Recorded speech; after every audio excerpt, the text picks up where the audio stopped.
Les amis taureaux, bonjour. Je vais faire votre tirage professionnel, financier, matériel pour le mois d'avril 2024. Donc on va voir de suite quelles sont les énergies qui peuvent impacter les personnes qui sont influencées par le signe astrologique du taureau. Quels sont les messages, quels sont les clins d'œil, quelles sont les guidances dont ils peuvent avoir besoin pour avancer avec facilité, choix et gloire sur le charme de leur vie professionnelle, financière, matérielle.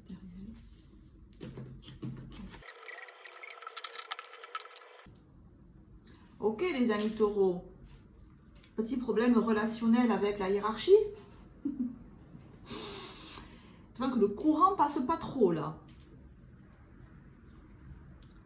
Alors le chariot sur vous inversé montre que vous essayez là de négocier, peut-être que vous négociez quoi? Une augmentation, vous négociez un congé vous négociez vos dates de départ en vacances. Je sens une négociation.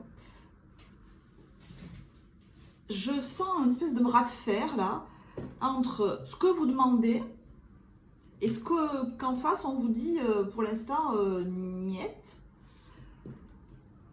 qu'il faut temporiser et que même d'ici la fin du mois, peut-être que la conversation va s'arrêter ou va être mise sur pause un certain temps, ou peut-être que vous n'osez pas faire la demande à votre boss, à votre patron, à la personne qui vous emploie. Vous n'osez pas lui faire une demande, quelle qu'elle soit, que ce soit financier, que ce soit en termes de... Moi j'ai une idée de départ en vacances, je ne sais pas pourquoi. Genre peut-être que vous êtes enceinte et que vous n'osez pas le dire à votre employeur, et donc vous bottez en touche le temps que ça ne se voit pas, et vous êtes un peu dans l'expectative. Il y a quelque chose qui se joue de cet ordre-là. Votre tirage, ça donne comme résultat le 6, donc l'amoureux. Donc on est en pleine à la négociation. Là, l'amoureux, c'est effectivement, ça peut être un contrat, mais ça peut être aussi une décision à prendre, ça peut être une négociation. Là, on est en plein dedans. Alors effectivement, l'amoureux étant quand même la carte de l'émotionnel, même si on est dans un tirage professionnel et matériel, ça peut très bien être la raison de cette négociation, un motif personnel, un motif, peut-être vous devez vous marier, vous devez aller à un mariage, à un baptême, une fête familiale, vous devez partir en vacances, vous devez accoucher, vous voyez, ce genre de choses personnelles. Et c'est ça qui est à l'origine, qui peut être à l'origine de la négociation. Quoi qu'il en soit, ça confirme vraiment l'idée là.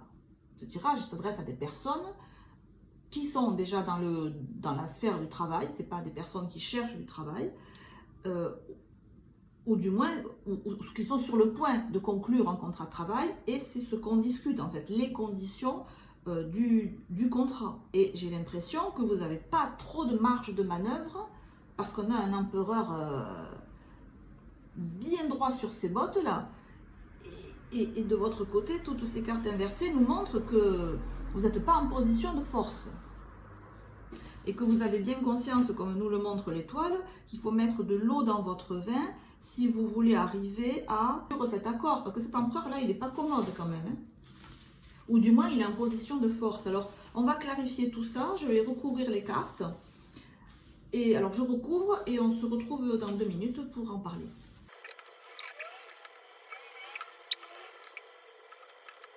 Alors, vous avez sur vous 2 chariots inversés.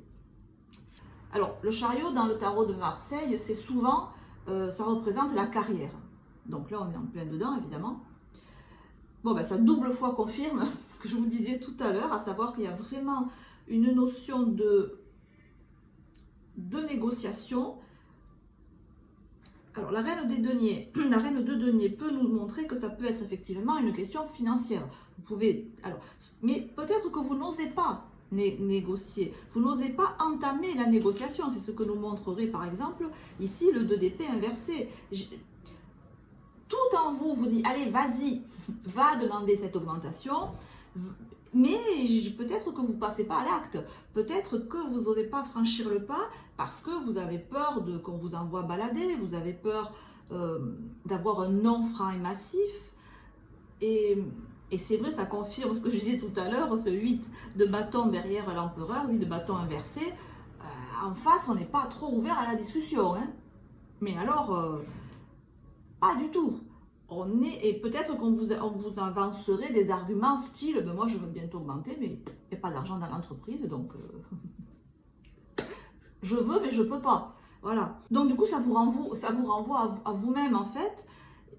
Mais il n'en reste pas moins, 2 fois le chariot et puis 2 fois inversé. Peut-être, oui, ça vous conseille d'y aller quand même de négocier, quand même de faire part de votre revendication. Le chariot, il va vers les autres. Le chariot, malgré que les chevaux vont dans des directions opposées, le conducteur du chariot arrive à imposer sa volonté, il avance, il va vers ce qu'il veut malgré les obstacles, malgré les voies intérieures discordantes qu'il peut avoir en lui-même. Quand il est inversé, ça peut vouloir dire effectivement que vous n'y allez pas, que vous ne sautez pas le pas. Et vu qu'il est 2 fois, oui, alors le conseil des cartes, vous savez, quand la carte est à l'envers, c'est que la position, l'attitude exprimée par la carte n'est pas réalisée, n'est pas conscientisée. Donc là, ça vous dit clairement, vas-y, fais-le. C'est-à-dire, exprime-toi, exprime ta revendication. Après, que vous ayez gain de cause ou pas, ça ne vous appartient pas. Mais au moins que le premier pas d'aller vers l'autre et de dire, voilà quelle est mon opinion, voilà quel est mon point de vue, voilà ce que moi je veux, puisque la reine de denier, elle est fixée sur son denier. Extrêmement fixée, très concentrée. Qu'elle soit à l'endroit ou à l'envers. Simplement, quand elle est à l'envers, elle est obnubilée. Elle est pas obsédée, j'exagère. Mais elle ne pense vraiment qu'à son denier. Donc ce denier, c'est quoi? Une somme d'argent. C'est quoi? D'autres conditions de travail qui soient plus souples, qui vous permettent de vous sentir plus à l'aise, peut-être un arrangement qui vous permettrait de ménager plus votre vie de famille et votre vie professionnelle. On sent que vous cherchez à avoir un équilibre et que pour l'instant vous ne l'avez pas. Mais les cartes vous suggèrent d'exprimer votre demande, quitte à ce que vous ayez une réponse négative. Mais au moins, en face de vous, on saura que c'est votre volonté. Parce que j'ai bien peur que pour l'instant, si vous ne l'exprimez pas, on ne sache même pas ce que vous avez dans la tête en fait. Voilà. Et on voit que vous, que la position actuelle là, alors soit le terme du contrat de travail, soit votre poste actuel, il ne vous permet pas d'être tempérance à l'envers. Il ne vous permet pas de trouver un équilibre, soit parce que les horaires sont trop importants, soit parce que la charge de travail est trop importante, mais je ne sais pas, il y a quelque chose qui fait que vous n'arrivez pas à vous sentir à votre aise dans ce travail, à vous sentir, alors j'allais dire, équilibré, et du coup ça nuit à votre efficacité. Est-ce que vous devez faire le lien, est-ce que votre travail, ça consiste à faire le lien entre plusieurs personnes? Votre objectif, c'est soit une augmentation financière, soit des horaires de travail, mais ça peut être aussi au sein du travail lui-même, cette idée que vous n'avez pas assez je sais pas, de marge de manœuvre pour bien faire votre travail, pour arriver à communiquer à tous les étages. C'est comme si vous deviez faire passer une information, c'est pas fluide. L'information, les informations, les communications, les documents, je sais pas, ça fonctionne pas bien. C'est une idée de personnes qui ont du mal à parler les unes avec les autres, mais pour des raisons techniques, pour des raisons concrètes, vous voyez, matérielles. Alors, je sais pas comment c'est possible, mais... Et ce roi d'épée montre que vous pouvez aussi avoir la solution, vous pouvez avoir en vous l'idée qui permettrait de rétablir cette communication au sein même de l'endroit où vous travaillez. Et ça, c'est quelque chose, effectivement, le roi d'épée nous montre que oui, ce que vous pensez, l'idée que vous avez pour arranger cette situation, pour la rendre plus fluide, pour rendre les communications plus aisées, pour avoir, vous, plus de moyens pour faciliter l'ambiance de travail, c'est une bonne idée. Et voilà, le conseil des cartes, là, c'est vraiment de faire cette part du chemin qui est la vôtre et d'y aller et de faire part de vos demandes. Et on a la carte du sage conseiller, donc c'est la carte du pape. Alors c'est bien parce qu'ils nous donnent aussi des conseils sur le travail sur cette carte. Ils nous disent « Comparez les méthodes traditionnelles à des idées nouvelles pour voir ce qui est le mieux pour vous. » Alors effectivement, peut-être que vous avez des idées d'organisation du travail qui sont novatrices et que vous n'osez pas les affirmer face à une hiérarchie ou face à une méthode de travail qui est ancestrale, qui est générationnelle, qui est traditionnelle, qui est là depuis la nuit des temps, ou du moins qui était là avant que vous arriviez. Peut-être que vous arrivez sur un nouveau poste, sur un nouveau travail, et que vous avez des idées d'organisation qui sont nouvelles. Le conseil des cartes, c'est vraiment faites-en part. Voilà, dites ce que vous avez à dire, exprimez-vous. Peut-être que vous avez une manière de travailler jusqu'à présent qui était, alors, j'allais dire traditionnelle. Alors, j'ai aussi cette idée qui me vient là, que vous pouvez travailler d'une certaine manière depuis un certain temps et que vous avez besoin pour travailler de matériel, de machines, je ne sais pas, d'ordinateur ou de machines, quelles qu'elles soient, et que vous hésitez à changer ces machines et à les moderniser, ce qui vous coûterait d'argent, ce qui provoquerait un investissement financier, et vous vous posez la question, est-ce que je saute le pas ou pas? Est-ce que je change les machines, le matériel? Est-ce que je le modernise? Est-ce que ça vaut vraiment le coup ou pas de faire cet investissement? Alors, le sage conseiller, peut-être vous incite à aller vous renseigner auprès d'autres personnes qui auraient franchi ce pas et qui auraient acheté, par exemple, le matériel que vous voulez acheter, pour voir comment ça marche chez eux. De prendre conseil, j'ai vraiment cette idée, auprès de collègues ou de personnes qui utilisent les méthodes que vous voulez utiliser. Ou alors de regarder sur Internet, de faire des recherches. Est-ce que ces idées que j'ai en tête, d'autres les utilisent et avec quel profit? Ça peut être ça aussi.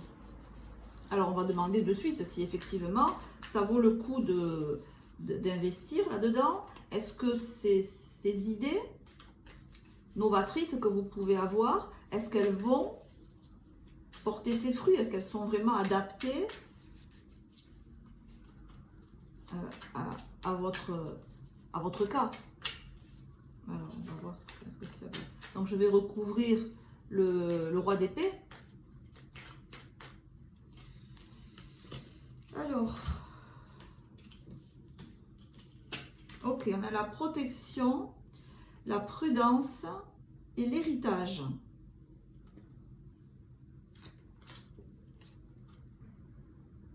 Alors, j'ai cette idée que pour mettre en œuvre ces idées, il vous faudrait utiliser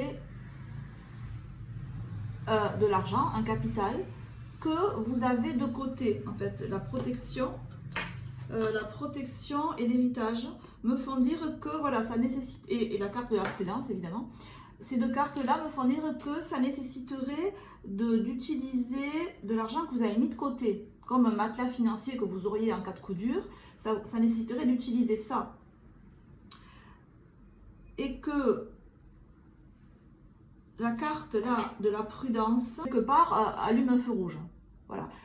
Cette idée d'héritage là, de protection, moi je le sens comme garder, si vous avez un pécule que vous gardez pour les coups durs, gardez-le. Et ne l'investissez pas dans quelque chose qui pour l'instant n'a pas fait ses preuves.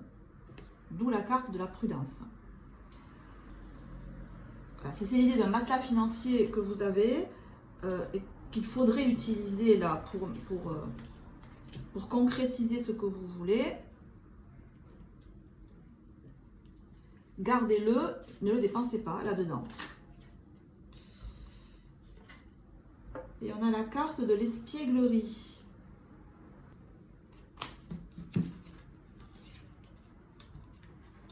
j'ai l'impression, alors si on reste dans cette idée que ce que vous voulez changer, ça nécessite un investissement financier, que c'est pas la meilleure idée, parce que peut-être que ce que vous voulez acheter, là où l'investissement, c'est pas aussi performant que ça, et c'est plus un changement de look, vous voyez, là, de look que véritablement d'efficacité. Par exemple, je ne sais pas si vous voulez acheter un nouveau logiciel, c'est comme si ce que changeait ce nouveau logiciel, c'était surtout la forme, mais qu'au fond, les fonctionnalités n'étaient pas tellement différentes du logiciel que vous avez déjà. C'est ça l'idée. Donc, n'investissez pas d'argent que vous auriez en réserve dans un nouveau matériel. Les cartes nous montrent que ce nouveau matériel n'est pas très performant au fond. Que extérieurement, ça a l'air super bien, c'est très design, vous voyez. Esthétiquement, c'est beau, mais au fond, ça ne change pas beaucoup du précédent. Voilà, c'est un peu cette idée-là. Voilà, vous le transposez, bien sûr, à votre cas. Voilà, les amis, j'espère que ce tirage vous aura parlé.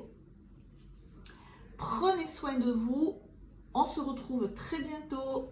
Ciao, ciao.